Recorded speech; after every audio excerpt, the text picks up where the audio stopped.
बोलो जयकारा बोल मेरे श्री गुरु महाराज की जय। जो भाग्यशाली गुरुमुख हो, इसे संत भी पढ़ते हैं और इसे संसारी भी पढ़ते हैं, लेकिन विचारधाराएं दोनों की पृथक पृथक है और ऐसा होना भी आवश्यक है, क्योंकि एक तो भक्तों और संसारियों के विचारों में स्वाभाविक ही अंतर होता है, यानी भक्तों और संसारियों का आदि से ही मेल नहीं बन पाया, ऐसा सतग्रंथ कहते हैं। दूसरे यह कि इस रामायण में समय की आवश्यकता अनुसार बड़ी युक्ति और नीति से काम लेते हुए गोस्वामी जी ने दोनों प्रकार का सामान इसमें भर दिया है। गृहस्थ आश्रम की नीति और भक्ति की नीति, दोनों नीतियाँ इसमें पाई जाती हैं। यही कारण है कि इस ग्रंथ से संसारी और भक्ति दोनों ही प्यार करते हैं, क्योंकि दोनों को इस ग्रंथ में अपनी अपनी आवश्यकता का सामान मिलता है। अर्थात यह रामायण सांसारिक और पारमार्थिक दोनों प्रकार के सामान से मिला जुला ग्रंथ है। लेकिन संतों की रामायण और सांसारियों के रामायण में अंतर कितना है, इसका निर्णय आगे होता है। सांसारियों के रामायण तो इसे नीचे लिखे एक श्लोक में आ जाती है।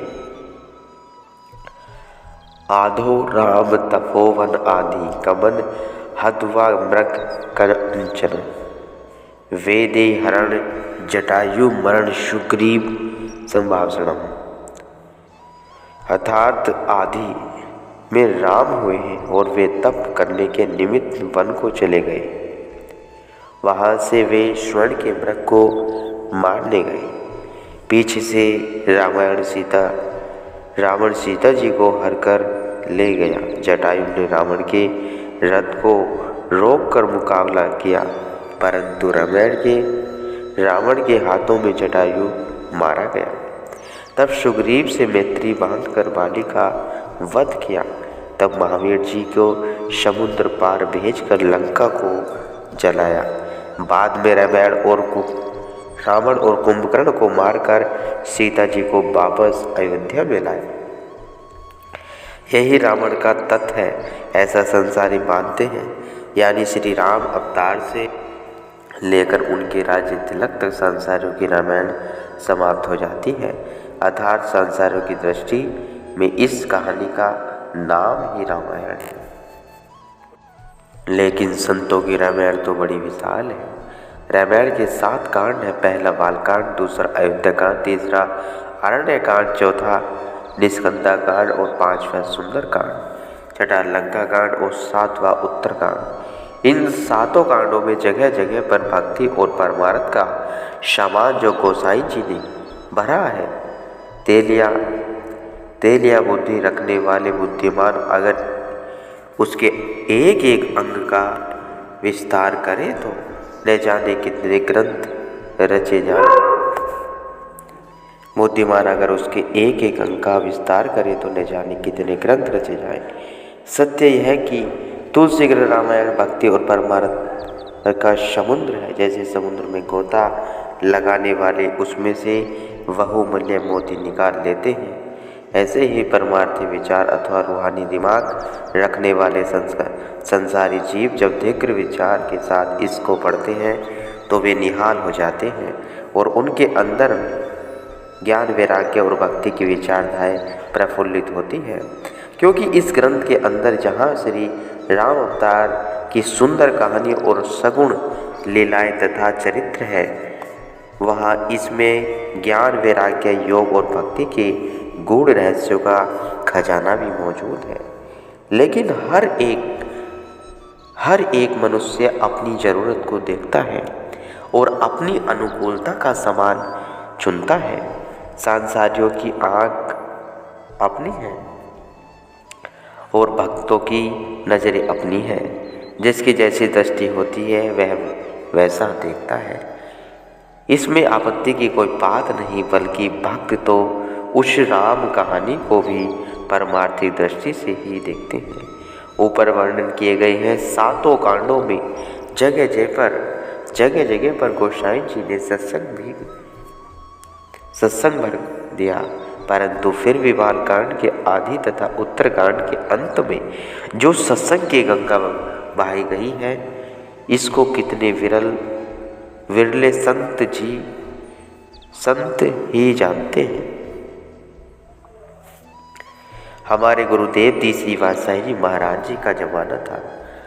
आप श्री आनंदपुर में विराजमान थे।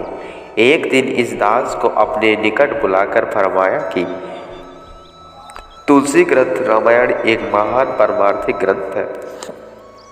जरूरत है कि इस ग्रंथ में से भक्तों की आवश्यकता का सामान अलग करके एक नया ग्रंथ बनाया जाए, जिसका नाम आनंद रामायण है रखा गया। इससे संगतों को बहुत लाभ होगा।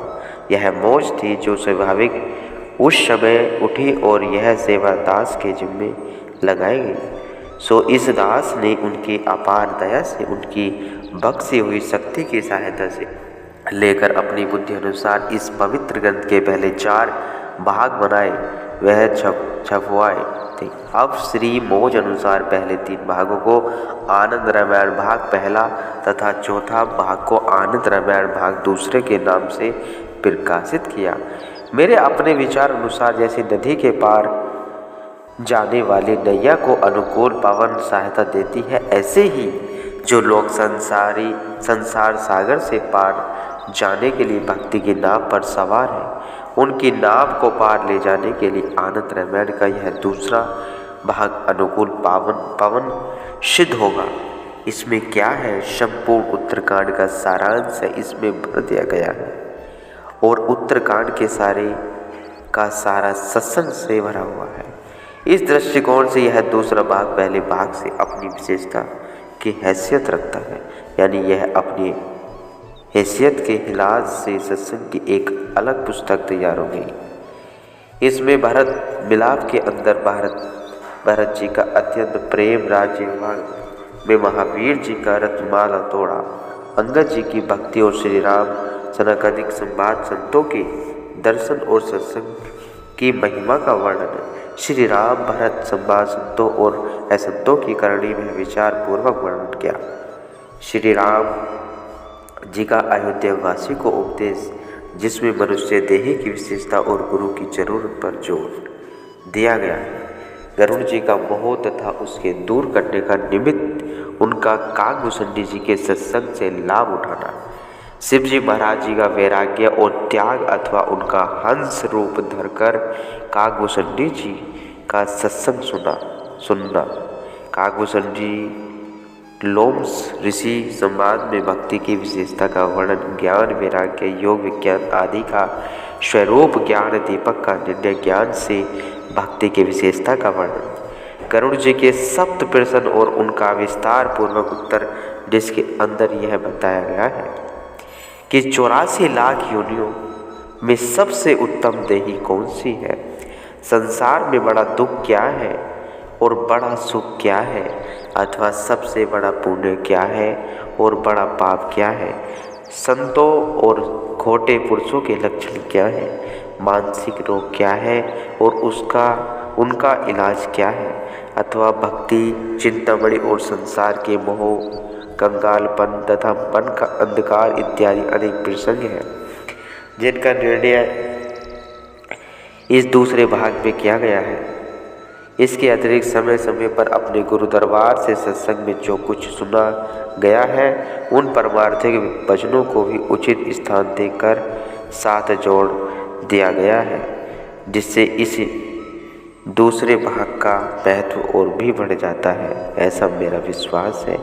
आनंद रामायण के इस दूसरे भाग की रचना में गहरी सोच विचार से काम लेते हुए गूढ़ से गूढ़ आशा को भी बड़ी सरल रीति से समझाने का यत्न किया है, ताकि साधारण बुद्धि वाले जीवों को भी इसके समझने में सुगमता रहे। निस्संदेह इस महान कार्य में काफ़ी परिश्रम हुआ है, लेकिन मुझे प्रसन्नता है कि रूहानियत के उस अथाह सागर से जो मौज उठी थी वह पूरी हुई है।